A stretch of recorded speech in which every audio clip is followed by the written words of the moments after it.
कर रहा हूँ इमरान खान साहब के दो केसेस जिनके अंदर वो जेल के अंदर बंद हैं। उन दोनों केसेस की अपीलें आज इस्लामाबाद हाई कोर्ट में लगने जा रही हैं।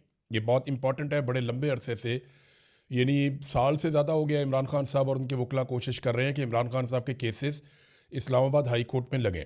इमरान खान साहब के वकील सलमान सफदर साहब कई मरतबा ये कह चुके हैं कि ये केसेस बिल्कुल ठहरने के काबिल ही नहीं है, और अगर सुप्रीम कोर्ट या हाई कोर्ट में किसी भी जगह पे ये केसेस जाते हैं तो ये उड़ जाएंगे। इमरान खान साहब इन केसेस में रिहाई पा लेंगे।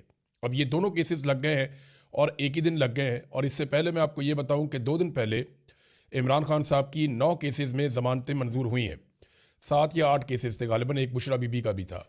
तो इमरान खान साहब के एक और अदालत से जो लोअर कोर्ट है वहाँ पे 9 मुख्तलिफ केसेस के अंदर या 8 मुख्तलिफ केसेस के अंदर ज़मानतें मंजूर हुई हैं, जिसमें 9 मई का भी था, उसके अंदर केस था आज़ादी मार्च वाला भी, उसके अंदर दीगर कुछ और केसेस थे। तो डिफरेंट टाइम के हवाले से इमरान खान साहब के, और जाली रसीदें बनाने का एक केस था। तो ये सारे केसेस में इमरान खान साहब की और बुशरा बीबी की पहले ज़मानतें हो चुकी हैं।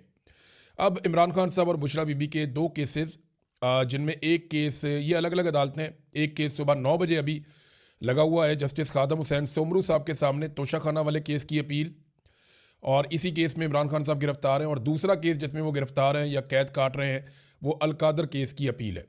और ये दोनों लगे हुए हैं। इसमें जो है वो जस्टिस सरफराज डोगर और जस्टिस आजम खान, ये डिवीज़न बेंच है जो ये केस सुनेगा, और इसका वक्त है 11:30 बजे। तो एक केस लग रहा है 9 बजे और एक केस लग रहा है 11:30 बजे। अगर इन दोनों में इमरान खान साहब की ज़मानत हो जाती है तो फिर इमरान खान साहब कैदी नहीं रहेंगे, फिर वो आज़ाद हो जाएंगे, वो बाहर आ जाएंगे। और क्या इनकी ज़मानत हो जाएगी अभी हम कुछ कह नहीं सकते, क्योंकि ये जजेस कंट्रोल होते हैं कहीं और से। अगर मैं इंसाफ और कानून की बात करूं तो इमरान खान साहब की आज ही ज़मानतें हो जानी चाहिए। आज नहीं हो जाएं तो एक हफ़्ते के अंदर अंदर उनकी ज़मानतें हो जानी चाहिए, और उन्हें फिर अपने घर चले जाना चाहिए आज़ाद होकर। फिर वो अपना इलाज करवाएं, अपनी पॉलिटिक्स करें। लेकिन यहाँ जो दिखाई दे रहा है कि आप कुछ प्रिडिक्ट नहीं कर सकते, क्योंकि अदालतें कंट्रोल में हैं एजेंसियों के, और एजेंसियां जो फैसला करेंगी उसके मुताबिक ही चीज़ें होती हैं पाकिस्तान में। अगर इंसाफ और कानून के मुताबिक हो तो ये केस लगते ही बहुत पहले इमरान खान साहब रिहा हो जाते। अब उम्मीद तो ये की जा रही है कि किसी दिन पाकिस्तान की एस्टेब्लिशमेंट को होश आए और वो ये गंद मारना बंद कर दे और जजों के ऊपर दबाव डालना बंद कर दे, तो फिर मेरिट के ऊपर इमरान खान साहब की रिहाई हो सकती है। और अगर इन 2 केसेस में इमरान खान साहब की फ़र्ज़ करें आप ज़मानत हो जाती है या उन्हें रिहा कर दिया जाता है, तो फिर किसी और केस में इमरान खान साहब को अंदर रखा जा सकता है। तो ये तो डिपेंड करता है पाकिस्तान की मिलिट्री एस्टेब्लिशमेंट पे, वो कितना दबाव महसूस कर रही है। देखिए 3 तरह के दबाव है एस्टेब्लिशमेंट पे। एक बात तो मैं आपको क्लियर कर दूं, जिस वक्त इमरान खान साहब की ये आंख का मसला उठा था ना, तो उस वक्त पाकिस्तान की मिलिट्री एस्टेब्लिशमेंट में बहुत खौफ फैल गया था, वो बहुत परेशान थे, और बहुत सारी जगहों पे बहुत सारे अहकामात भी जारी किए गए थे। उन्हें लगता था कि पाकिस्तान अचानक बांग्लादेश बन जाएगा, लेकिन पाकिस्तान तहरीक इंसाफ के साथ जब उन्होंने रब्ता किया तो तहरीक इंसाफ को बेवकूफ़ बनाने में वो कामयाब हो गए। ये तो पाकिस्तान तहरीक इंसाफ के अपने लोग भी कह रहे हैं, इमरान खान साहब की फैमिली भी अब कह रही है कि इन्हें चक्कर दिया गया है। हालांकि वो शफकत अवान साहब जो गिरफ्तार हो गए थे वो भी ये कहते हैं कि शरीफ लोग थे, बैरिस्टर गौहर और अल्लामा राजा नासिर अब्बास वगैरह। तो इन लोगों को जो है वो चक्कर दे दिया मोहसिन नकवी वगैरह ने, और फिर टाइम बाय कर लिया। और जब उन्होंने देखा कि पाकिस्तान के अंदर ये कोई तहरीक खड़ी नहीं कर पाए और वो एक मोमेंटम जो बन सकता था एहतजाज का, वो कुछ भी नहीं हुआ पाकिस्तान में, तो उसके बाद फिर उन्होंने चीज़ें नॉर्मलाइज कर दी। इतनी नॉर्मलाइज कर दी कि बड़े आराम से एक दिन रात को इमरान खान साहब को अस्पताल लेकर आए, लाकर इमरान खान साहब का जो आंख का ट्रीटमेंट करवाया, उनके बाकी टेस्ट किए और वहाँ से लेकर चले गए। अब दबाव एक तो पब्लिक का है कि किसी वक्त भी पब्लिक अगर खड़ी हो जाती है तो एस्टेब्लिशमेंट के ऊपर एक दबाव रहेगा। और दबाव ये भी है कि अवाम में और पाकिस्तान की मिलिट्री एस्टेब्लिशमेंट में या पाकिस्तान की फ़ौज में बतौर इदारा अवाम के साथ एक दूरी पैदा होती चली जा रही है, और वो जो एक ताल्लुक था वो कमज़ोर पड़ रहा है। तो एक तो ये बहुत दबाव है। दूसरा, पाकिस्तान चल ही नहीं रहा, इस बात का बड़ा दबाव है। फिर बाहर से भी पाकिस्तान पे लगातार दबाव आ रहा है। यहाँ बरतानिया के अंदर 5-6 जो अरकान हैं उनके पार्लिमान के अंदर उनकी ये मसला उठाया गया, और वहाँ हाउस के अंदर इसके ऊपर तकारीर हुई, बाकायदा उनके मिनिस्टर ने बात की, बाकी लोगों ने बात की, और उन्होंने कहा पाकिस्तान के अंदर ह्यूमन राइट्स की वायलेशंस हो रही हैं, पाकिस्तान के ऊपर पाबंदियां लगाई जाएं। बल्कि जर्नैलों के ऊपर पाबंदियों का भी तस्करा किया गया। ये भी कहा गया कि पाकिस्तान के साथ हम इसके बावजूद ट्रेड करते हैं, पाकिस्तान को बहुत सारे फ़ायदे देते हैं, तो ह्यूमन राइट्स की जो वायलेशन हो रही हैं, इसके बाद इन सारी चीज़ों पर नुक्ताचीनी की गई और पाकिस्तान पर बहुत तनकीद की गई। और वहाँ पे ये मामला अभी ख़त्म नहीं हुआ, ये भी आगे चलेगा, आप देखते रहेंगे।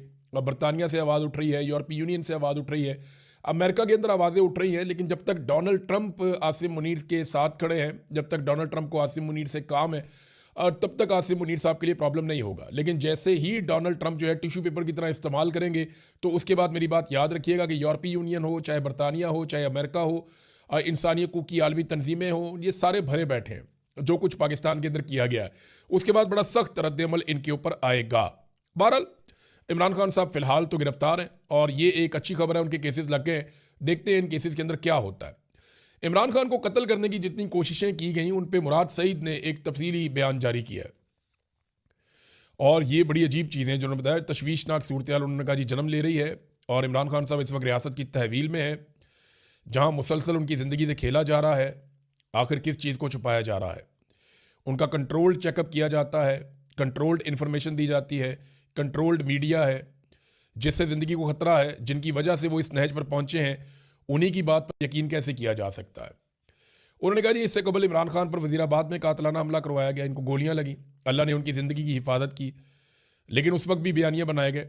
लम्हों में ISI ने मीडिया को वीडियो बयानात भिजवाना शुरू कर दिए फटाफट। वो याद है आपको, थाने के अंदर से वीडियो आना शुरू हो गई थी। मैं उस वक्त वज़ीर आला पंजाब को देख रहा था, परवेज़ इलाही उस वक्त वज़ीर आला पंजाब थे और IG भी वहाँ पे मौजूद थे और उनके पास सवाल का जवाब नहीं था कि ये वीडियोस ISI कैसे जारी करवा रही है। यानी पूरा निज़ाम उन्होंने कंट्रोल किया हुआ था। फिर फौजी क़यादत के कहने पर ISI ने एक अफ़गान को इमरान खान साहब को मारने का टास्क दिया था। जब मैंने प्रेस कॉन्फ्रेंस में इस साजिश का पर्दाफाश किया तो ISI ने इस्लामाबाद के सेक्टर ने प्रेस क्लब में एक अफ़गानी की प्रेस कॉन्फ्रेंस रखवा दी और शाम को प्राइम टाइम TV चैनल पर प्रोग्राम में बयानिए के लिए भी भिजवा दिया।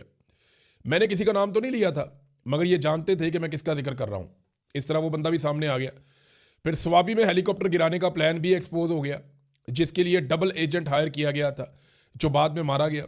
उसके बाद हेलीकॉप्टर में गलत फ्यूल भरवा दिया गया इमरान खान साहब के, ताकि हेलीकॉप्टर गिर जाए और इमरान खान साहब उस वाक़े में मारे जाएं, और रिपोर्ट आज तक उसकी सामने नहीं आ सकी। 18 मार्च को डेथ ट्रैप बिछाया गया इमरान खान को मारने के लिए। जब वो भी नाकाम हो गया तो पुलिस अफसर को गालियाँ दी गई कि इमरान खान कैसे बचकर निकल गया। उसके अलावा कई कोशिशें और की गई हैं। 3 साल इमरान खान साहब जेल में हैं और मुसलसल उनकी सेहत के साथ मजाक किया जा रहा है। अस्करी खबरें चलवाने वाला मीडिया ये क्यों भूल जाता है कि आप पाकिस्तान के सबसे अजीम बेटे इमरान खान की ज़िंदगी से खेलने में हिस्सादार बन रहे हैं। फिर उन्होंने कहा जी कि हाँ, इमरान खान साहब ने जेल में आसिम ला और ज़ैनी मरीज़ का जिक्र किया तो आसिम मुनीर ने सबके सामने कहा कि आसिम ला है तो है। अच्छा, ये बात वैसे और भी सर्कल से मैंने सुनी है। अब बताता हूँ आसिम ला और ज़ैनी मरीज़ क्या होता है।